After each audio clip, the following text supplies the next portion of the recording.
There's a popular myth right now in the music business circulating amongst musicians that is really harming them. See, I'm sure you've heard the myth going around that if you don't have any money, then you can't grow your audience because it takes money to grow an audience. So if you don't got it, you could pretty much just forget about it. Not only is this inaccurate, but it actually distorts musicians' perspective as to what the music business is and what it isn't. Because most musicians misunderstand the subtle difference between these two similar sounding words, but really they're not the same thing at all, which is advertising and marketing. And if we can understand the distinction between the two and understand that it's a myth that it takes money to grow your audience, you can actually start to see what you need to do to grow your music business without money. And if you've got some money, how you can use it to help as well. So I want to dive into this today. So stay locked in. We're going to be going deep on the difference between advertising and marketing and how you can use that distinction to help grow your fan base. So the first thing that we need to look at is our terms. And I think the first term I want to really look at is advertising. I think people misunderstand something and they don't see things that are in front of them. First of all, an ad is short for an advert, which is short for advertising. It's funny, we hear these words all the time, but what we don't understand is that just because advertising is marketing does not mean that marketing is advertising. So think about it like this. Whenever we create an ad, we are paying a company, we're paying Facebook, we're paying TikTok, we're paying Google, some set amount of money to get exposure. So you're quite literally paying for exposure. Now, in musician world, this is like something that we were told to run away from. You know, if anyone's telling you to pay for exposure, that's not a good opportunity. And in most cases, that's true. But that's literally what advertising is I pay Facebook or Meta some money, and they will guaranteed show my advertisement to people. Now, whether that advertisement does good or not is largely dependent on me and who I target and all this kind of good stuff. But what you're doing is when you're creating an advertisement, you're not thinking about things the way a marketer would think about things. You have to start thinking about things from an ROI perspective. You have to almost kind of think like an investor. Like, okay, I'm going to put $100 in advertising. How much am I going to get back for that advertising? Do I have a plan at all to recoup that money? Or am I just going to wait, let's say, until royalty payments cover the cost? See, ROI is really difficult for, like, for example, Spotify ads. But that's the point. When you're looking at an advertisement, you start thinking about ROI. You start thinking about money. So advertising intrinsically focuses on money. So yeah, you cannot advertise without money by definition because you have to have money to give to Meta or YouTube or whoever so that they'll put your ad out there. So yeah, in the world of advertising, it is money focused, it is ROI focused, and if you don't have the money, you can't participate in that game, okay? But that's not the only game. The other side of this is the marketing, okay? So the marketing is not money focused because it doesn't require money to start marketing. At least nowadays with social media being free, it's one of the greatest things for marketing for musicians that's ever existed is the fact that musicians don't have to pay to market themselves on social media. But I know what a lot of people say. They say, well, why would I do that? Why would I spend all this time marketing on social media when it doesn't get very many views? First of all, that's a pessimistic outlook towards the business. It's going to get you nowhere. So if you have that mindset, you need to drop that immediately. But secondly, people misunderstand. They are thinking like advertisers when they're going to market their music. They're thinking, I'm going to put out this piece of content and the ROI that I'm going to get on this piece of content is X, Y, and Z. Well, you can have content that gets tons of views, tons of vanity metrics. You get a lot of attention, but you have no influence. I've seen so many artists in that predicament where they were attention getting, they were able to garner people's attentions and stuff like that, but they weren't able to influence them to go stream their music, buy their merchandise, whatever it is, right?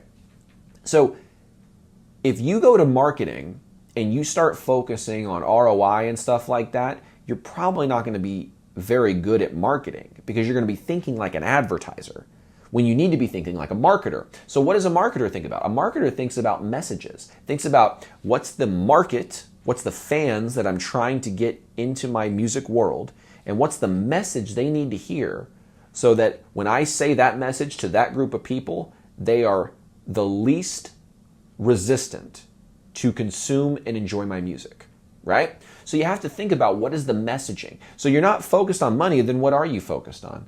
Well, if you are in the marketing world, you're focused on time, right? It takes time to create pieces of content. It takes time for the profile to start getting a bit of a snowball effect running.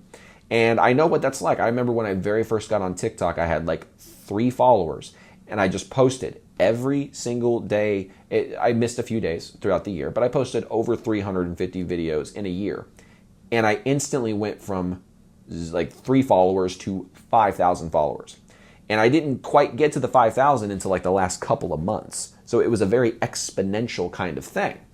And then I started putting more effort into YouTube, and so it kind of plateaued a little bit. But the whole point there is it took time. It took a whole year of posting content every single day. And not just posting and then going back and going, why did that piece of content do well and this piece of content didn't? Okay, what can I do to reverse engineer what worked about this, and what didn't work about this, I just throw in the trash. And I did that over the course of a year, improving upon myself as best as I possibly could, trying to see the patterns of performance. And sure enough, I found a couple little things that helped me boost up my attention-getting abilities, and I was able to grow my audience. And I didn't pay 1 cent in advertising through that whole entire process. I've grown my TikTok with no advertising spend. I've grown my Instagram with no advertising spend, my Facebook with no advertising spend. And what I mean by that is like specifically advertising to grow the following. No, every bit of following that I've gained has been organic. But when it comes to accelerating the progress, that's a different story. So I want you to think about this. For example, when you're creating advertising, you're thinking about money arbitrage. And all that means, it's a fancy word, that all it means is that you're making more than you're spending. I'm spending $20 a day, $30 a day, $40. Like right now, I'm running ads where I'm spending $60-something a day on an ad. But that ad is bringing in $94, $120, $203 a day. So you see, the ad game, the advertising game is a money arbitrage game. Can I make more than I spent to get that ad in front of people to buy it? Marketing is not focused on that. Marketing is metric focused, so that you can think, okay, for every piece of content that I post, how many people commented? Of the people that commented, how many of them have I not DM'd and reached out to talk to? Okay, how many people in a month does that total up to that I've DM'd from my comments? Okay, of the people I've DM'd, how many of those people made it into my email list? These are the metrics that marketing really helps solidify and helps us get clarity on, because we're starting to figure out like, okay, when I'm marketing, there's a specific end goal in mind. Just like when you're advertising, there's a specific end goal in mind, which is a sale. When you're marketing, it's slightly different. The goal is, like, if you can get a sale from marketing, that's the easiest sale in the world. But that's not usually what guarantees the sale. But marketing is messaging, and it's how do I find that connection that I can build with the audience so that they like me, they know me, and they're like into what I'm doing, right? So I want to go into this last point, which is when do you use each? Because different circumstances are going to call for different approaches. So advertising has its place. You know, as I mentioned, I have an ad that's doing quite well right now. It's like ads have their place, but marketing has its place. And what happens is people are trying to blend them into one or sacrifice one at the expense of the other. And I just don't think that's necessary. They think it's either all in on advertising or all in on marketing. I had a client who was obsessed with the ad game, except what happened was they got so obsessed with the ad game and the fact that it's like, oh, I spend $20, I get $25. I didn't have to do anything. I just put this ad out here and I made $5. Well, what happened to that particular client that I met when this happened? They had been running ads forever and built up an email list of all these people that they had got right through these advertisements. But the problem was the email itself, the email list, had not been nurtured. The people that were getting into this list weren't really buying things they weren't indicative of the fact that they were fans. They were more just purchases for purchase's sake. And at the end of the day, he had this email list full of people who really didn't want to open the emails because he had focused so much on the advertising game that he had missed the whole part of marketing. And so he was actually like, I don't really want to focus on social media content and marketing because I'd rather just pay, and because, again, marketing requires time. And there is a truism that your time is more valuable than money. So people will start to say, oh, well, why would I spend time marketing when my time is valuable? Let me just spend the money on the advertising. Well, here's the problem. If you have a great ad and a lot of budget for it, but you have bad marketing with that advertisement, your ad will do terrible. You will make zero money or lose lots of money. That's just a fact. If you have the ad game figured out, you know how to set the ad up and the pixel and all that stuff, but your marketing message inside the ad is mediocre or it sucks, that ad's not going to sell a dang thing. It's not going to get you one new fan. But even if you have even if you have bad advertising, your advertising is ugly, so to speak, but you have good marketing, people will still go along with good marketing than they will bad marketing with a good advertisement. Okay? Like, remember that, it's been circulating the rounds. Remember that stupid video that came out during one of the Super Bowls where it was supposed to be like, there wasn't even a company promoting it. It was just about sportsmanship, right? And it was just some guy who, like, the ball went out of bounds and the opponent and him, they don't know who touched the ball. They say the opponent touched the ball, so that means it's your ball. Well, then all of a sudden the kid's walking up and he's all sad and he goes, I touched the ball, coach. I touched the ball. And the rest of the team's like, shut up, dude. We're going to win the championship. Why would you say that? And the coach is like, no.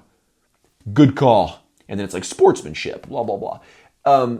Great ad. High quality. They paid the actors. They're in the right setting. They've got the color grading and all that kind of stuff. The only problem is the messaging was so corny and so just like cheesy that everyone made fun of it. It became infamous for being such a terrible commercial. Now, in the sense of like, oh, well, now people know about it. Well, guess what? The end goal of the advertisement was to have people be more sportsmanlike. At the very end of it, it just got people thinking about, like, I wouldn't have been more sportsmanlike. I would have said, screw it. The ref made a bad call. That's the ref's fault. Like, it did not help sportsmanship whatsoever. Good ad, bad marketing. So what happens? Nothing happens. But if you got good marketing and a good ad, get out of y'all's way because it's going to start raining money very quickly. But that's the thing, is you've got to figure out both sides of the coin. You can't say, well, social media marketing is hard. I'm just going to go pay for stuff and then hopefully figure out how to arbitrage it. Because if you don't know how to market, your ads most likely are going to suck. I'm just going to tell you that. Because it's not the most pretty designed ads that do the best. My best performing ad is text on a colored background. It's not me in a video being fancy, trying to convince people that I'm super cool. The best performing ads that I've done, music related or business related, have always been like text on background or a meme with a headline on it. Those have been the best performing ads for music or business. It don't matter, right? And the reason that they're able to be effective is not because the ads are so beautiful. But the reason that they're able to be so effective is I'm a marketing nerd. I've been studying this thing for a decade now, over a decade. And so the fact that I've studied marketing allows me to put together messages that are compelling to the people that I'm putting out, that I want to consume my music or want to consume my offers. And so don't ignore marketing because you think you need money to grow your fan base. Put it this way. Ads will help you with speed and scale. So they will help you scale things up fast. However, like we talked about, if your marketing is bad, then what you're scaling up fast is a piece of crap. And so therefore the results, just because you scale it up doesn't mean the results scale up with it. You know what I'm saying? So you got to have a good ad, right? So, but what's the purpose of marketing in that context then? What's the real purpose of marketing? Connection, and it's the foundation of your business. People like to think, if the song's good enough, then I don't really need any marketing. And what I will say is that good songs make marketing easier, but good songs do not, because they are good, not require marketing. That's inaccurate. Even if a song is amazing, it will still require the right marketing to position it in front of the right people. You could have the best pop song in the world, but if I put you on stage at a Metallica concert, you're getting booed and you're getting tomatoes. Hope you like vegetables because you're gonna get them. So like, it doesn't matter if, oh, I've got the best product in the world. If your message to market isn't matching, good luck. Because there's you got to be tough, was what they say. I'll let you finish the rest of it. So you got to get both legs working. You got to think of it like they're both legs of your music business. And unless you want to hop around on one leg, like a one-legged man in a butt-kicking competition, then I recommend you learn both sides of this game. I recommend that you start with marketing. You start learning what are the values, the interests, the personalities that I can tap into, the messages that will tap into those things for my dream fans, and start figuring out how you can attract those people.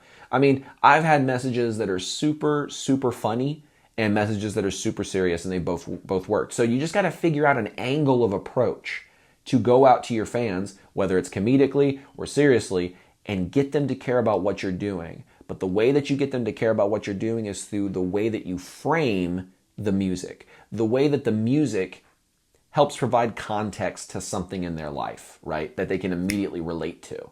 So if you've got a song about a breakup, you can pull them into that moment in their life where they went through that breakup and felt those emotions, so that when they consume your song, their resistance is completely down and they're going to consume it with the best possible frame, right? You've got to figure out what the frames are. Try to reverse engineer it like this. What is the state of mind that your fan needs to be in to have their guard completely down so that when they consume your music, it just hits them right in the soul, right? So reverse engineer from that place. Okay, I got to come up with a message that's going to get people in a state of mind that when they hear my lyrics and they hear my song and they hear that chorus, it's like bam, and it just hits them right in the chest. So Brian Andrews is really great at this with his country music. He'll go on these rants and get you in a state of mind and then drop his song. And that will usually land the way he wants it to land because he's worked you up with his rant into a sort of emotional state, which has heightened your suggestibility, and then he drops the song, right? And so this kind of stuff is where marketing lives. And so I would recommend every single musician who's watching this video dedicate to learning marketing psychology or behavioral psychology, because that's really all marketing is mass psychology. And you can think about it like this. The M in marketing stands for mass psychology. And advertising is just when you want to scale the message that you have perfected in your marketing, okay? So don't try to scale something that isn't proven. And that's when you'll find the advertising game can be very cruel, because if something ain't proven and you just try to go spend money on it, just the fact that you spent money on it is not going to make Meta make the ad perform any better or make people want to consume the ad better. It's all in the marketing. So if you want to grow your fan base for free, focus on the marketing. And once you get that to a certain point, you'll have built a fan base just from getting good at marketing. Just like in the rough efforts that you put out in your content, you'll build up a modicum of a fan base just doing that. But then once you've got the messaging perfected, now you can start to scale and speed up the scaling of that message with advertising. And so that's the difference between ads and marketing. Advertising and marketing are two different things, and now you know the difference, and hopefully that will help you out in your music business. So if you got some value from this video and you learned something, hit the subscribe button, the notification bell, all that kind of good YouTube-y stuff. If you'd like some one-on-one help with your music business, you can get a free call by clicking the link in the description, or you can join our group and hop on our weekly group calls where we talk about things like content, advertising, selling, emails, and all kinds of other great things. Thank you for watching today's video, and I'll see you in another video instead of Musicians Ignite. Take care.